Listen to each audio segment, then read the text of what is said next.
Straight ahead at 6, the family of a young boy who died in an accident speaks with News 12 about the moment their whole world shifted. Hear their story and how you can help. An out-of-this-world solar center looks to protect the environment and bring in money with a cosmic budget. And a proposed plant in Denison comes to a crushing halt. We'll tell you why the TCEQ reversed their decision. News 12 at 6 starts right now. Live from 12 Studios, this is News 12 at 6.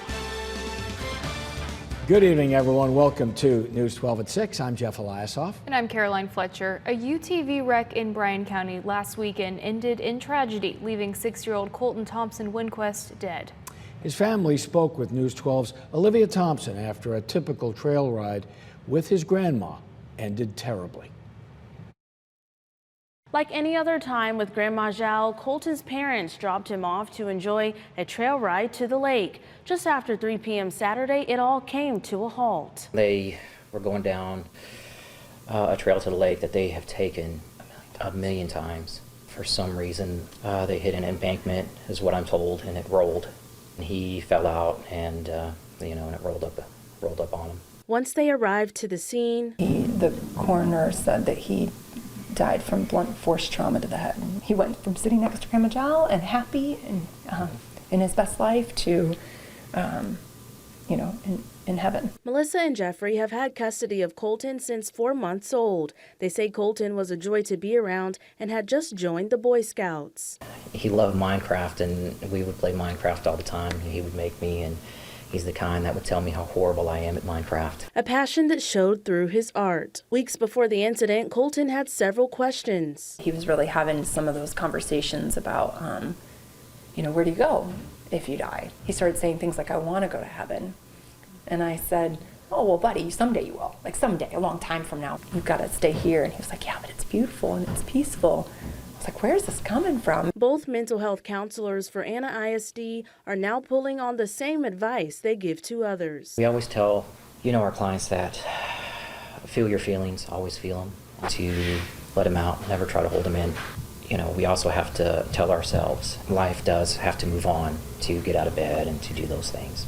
Telling these same things to Colton's Grandma Zhao, the driver during the crash. She's very much like the survivor's guilt of why not me? Why wasn't it me? Why couldn't it have rolled the other way? The family says donations to their GoFundMe will help fund Colton's funeral service and delay their rush back to school to help others while they help themselves. Reporting, Olivia Thompson, News 12. A beautiful child. 2 men arrested for murder in the overdose death of a 20-year-old woman in Denison. Police say 20-year-old Macy Chastain died at a home in September after she overdosed on meth and fentanyl. Well, today they arrested the men whom they say gave Chastain the laced drugs, 34-year-old Andrew Smith and 26-year-old Gregory Honesty. They are the first fentanyl arrests made in Grayson County since a new law allowing murder charges for anyone supplying fentanyl that results in death. A Sulphur man arrested in Carter County after he allegedly rammed police vehicles with his car. Court documents state it happened on Monday when 21-year-old Joshua Brown was leading 4 Ardmore police and Chickasaw Light Horse officers on a pursuit that went from the city streets to Highway 70, Highway 77, and I-35. It states Brown ran his car into 2 police units trying to injure the officers. A man authorities say is wanted for sexual assault in Grayson County was arrested in Oklahoma. The Pottawatomie County Sheriff's Office says 31-year-old Benjamin McDonald was taken into custody last night in Earlsboro. That's about an hour southeast of Oklahoma City. He's charged with evading arrest and is being held on a $1 million bond. Well, something to look up about. Lamar County is celebrating the beginning of a $500 million solar project designed to bring tens of millions in tax dollars to the area. News 12's Garrett Stringfellow was there and tells us how the development will protect the environment in more ways than one. Orsted calls it the Mockingbird Solar Center. It's a 468 megawatt solar project located just down the road from Paris in Lamar County. $500 million of investment in our own backyard. I'll repeat myself, a $500 million investment. It represents an investment into clean energy for Texas. All forms of generation will certainly serve a purpose, as we try to strengthen our grid and serve the needs of a very rapidly growing state. And a big investment into Lamar County in the form of an estimated $75 million in property taxes. $75 million for roads, for county services, for educational services that are not coming out of the pockets of the local landowner. But it's not just a celebration of the Solar Center. It's also a celebration of the Smiley Meadow Preserve, land donated by Orsted to the Nature Conservancy. Behind me here is nearly 1,000 acres of prairie grassland, all of which will be protected and conserved as a part of this project. In Texas, 1% or less remains of most types of tallgrass prairie. So that is why today is so significant. That means my children and my grandchildren can come out and know what it's like to actually stand on native prairie. A commitment to renewable energy, a donation to preserve a natural prairie, and a lasting contribution to a local community. In Lamar County, Garrett Stringfellow, News 12. Wow, that's exciting. That is an area larger than Central Park in New York. That's 1,000 acres. Beautiful weather there today. Yeah, and as well. Smiley Meadow. Smiley Meadow, yeah. Garrett was beaming ear to ear in that shot. I mean, can't blame him. But I mean, today was a little warmer, something to smile about for your Thursday. Here's something else. Well, almost. We had a sunset looking really nice, but the sun's just about set here on our TMC tower cam, and the temperatures going down very rapidly. Look, already at 54 out in Paris, over at Smiley Meadow, near there, I'm sure in Lamar County, 50 degrees in Antlers. 48 in Ada. In case you haven't noticed, we are going to be getting very chilly again tonight. 24-hour temperature change, though, still positive compared to yesterday. And this morning, we did drop into below freezing in some areas. Winds are very calm and out of the north. They're going to start rotating out of the south as we go into the weekend. But take a look at these observed lows. Anywhere you see the drop below freezing earlier today, you can expect to go back there again tonight, or I should say early Friday morning. So if you have any plants outside you want to protect, you can bring them in. Don't worry about dripping pipes. It's got to get a lot colder for a lot longer for us to be worried about bursting pipes because of the cold. But it is going to get very cold overnight, but we are going to warm up in the weekend. But hold on, I got two more cold fronts to talk about. I'll go over that coming up in a little bit. All right, thank you, Brady. Well, a recently approved rock crusher plant in Denison has been put on halt by the TCEQ. News 12's Aaron Pillay explains the change and what happens next. For several months, Denison residents expressed opposition to a proposed rock crusher plant off Fannin Avenue. They fear it would negatively impact air quality, property values, and roads from heavy truckloads. Despite this, the TCEQ approved the plant in August on a few conditions.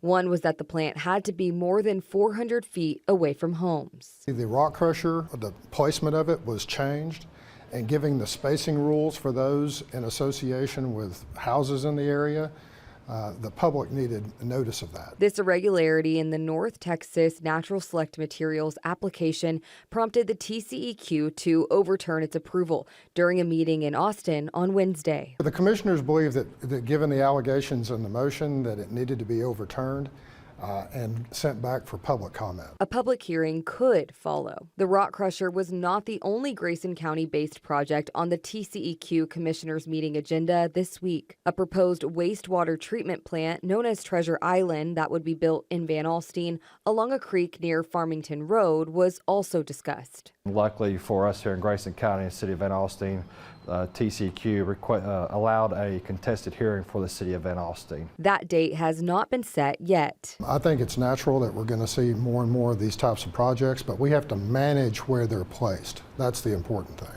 We will continue to follow these projects. In Grayson County, Aaron Pillay, News 12. Still ahead at 6, an early look at one of the dynamic new resorts coming to Lake Texoma and the major investment being made into the surrounding communities. All right, let's take a live look outside on this chilly night. Brady's coming up with a look at who could dip below freezing overnight. You're watching News 12 at 6 on an absolutely gorgeous Thursday night in late November. We're so glad you're with us this evening. A glimpse into the future tonight. A first look at the new Hard Rock Hotel being built on Lake Texoma. News 12's Drew Vaughn spoke with Point Vista's president on the resort's economic impact to southern Oklahoma.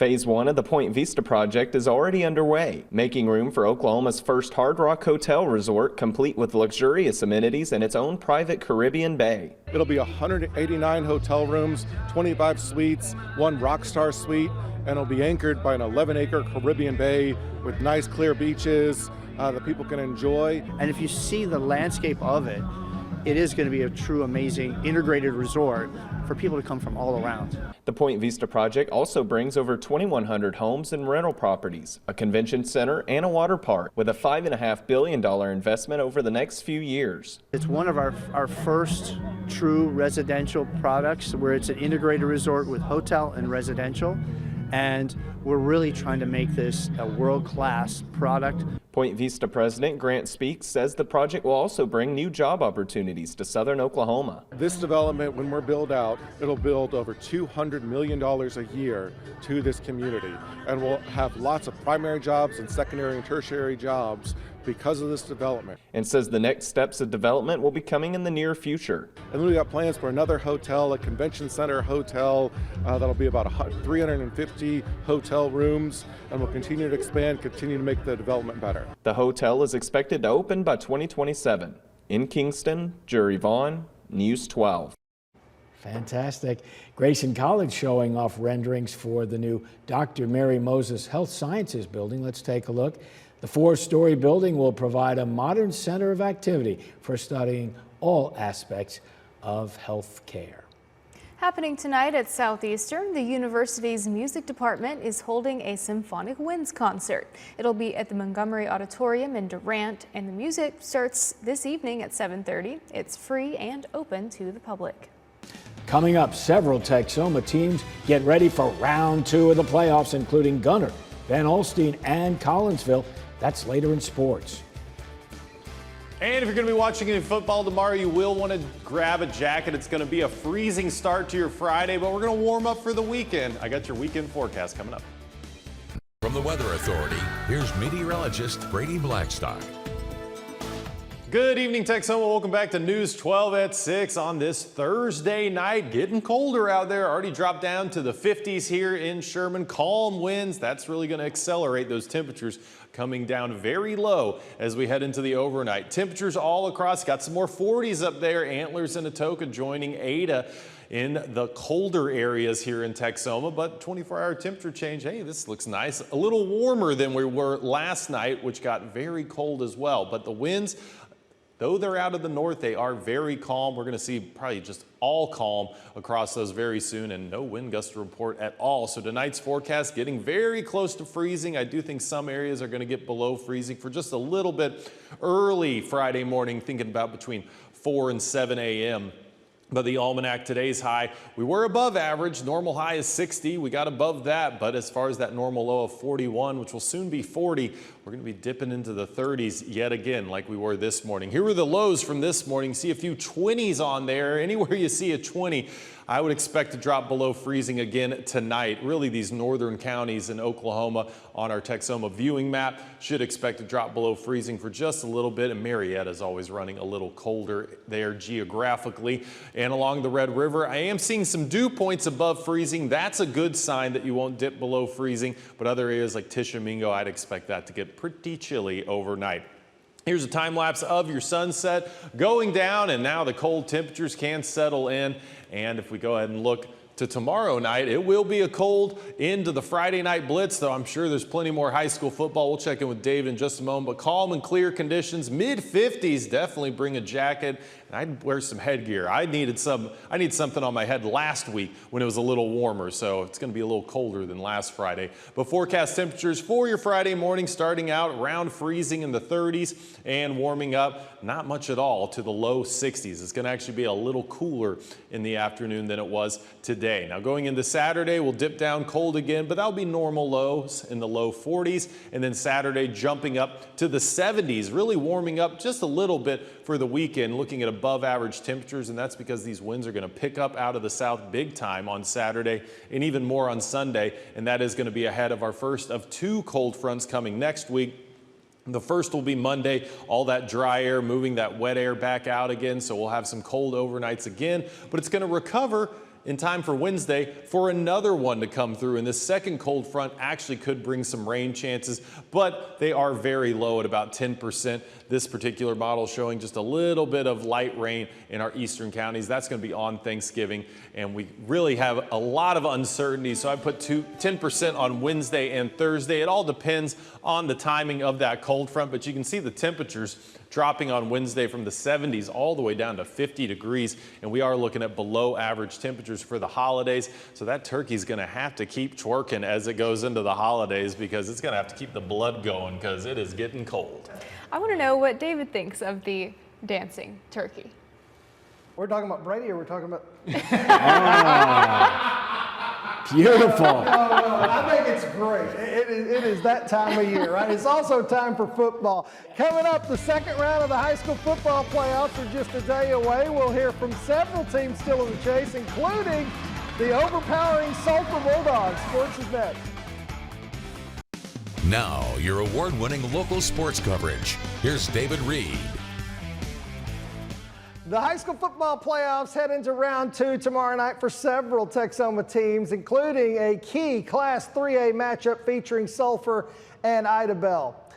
What a game this is going to be. The Sulphur Bulldogs will have home field against Ida Bell in the state quarterfinals. The winner gets into the Final Four in the state. Sulphur has been on a tear. They are 10-1, haven't lost since opening night when they lost in a double overtime game. Since then, the closest game that they have had was their 42-7 win over rival Davis. They beat Kingfisher last week 66-0. That was a playoff game, and these Bulldogs are ready to go again. It's really special being out in this field. I've been here my whole life.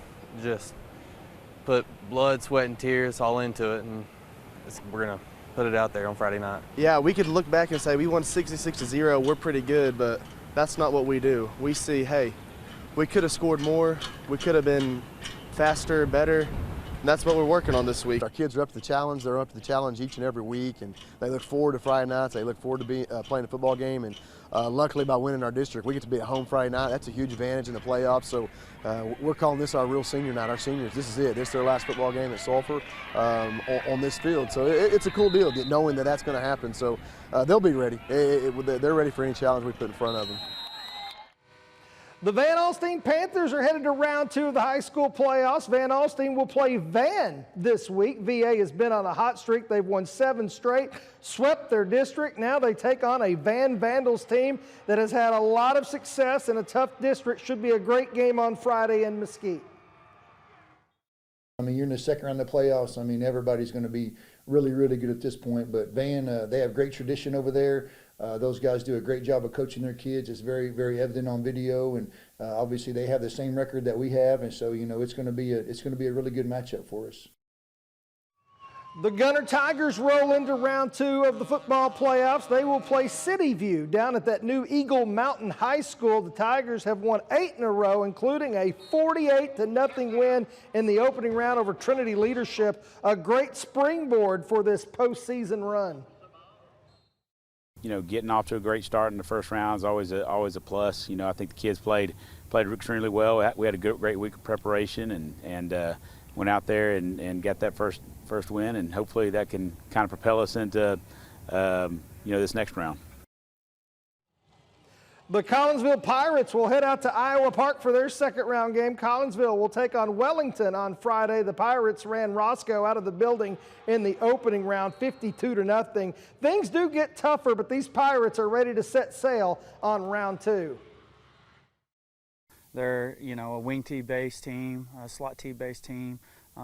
They do some different things as well, and then they're going to try to play you man-to-man and put some pressure into the box and make you run into a positive count for them. And so it's a traditional football program that I'm really excited about playing. And stay with us. We'll be right back. Welcome back to News 12 at 6. Another look at your 7-day forecast. After a very cold night tonight, we will warm up somewhat heading into the weekend thanks to some strong southerly winds getting up to the 70s.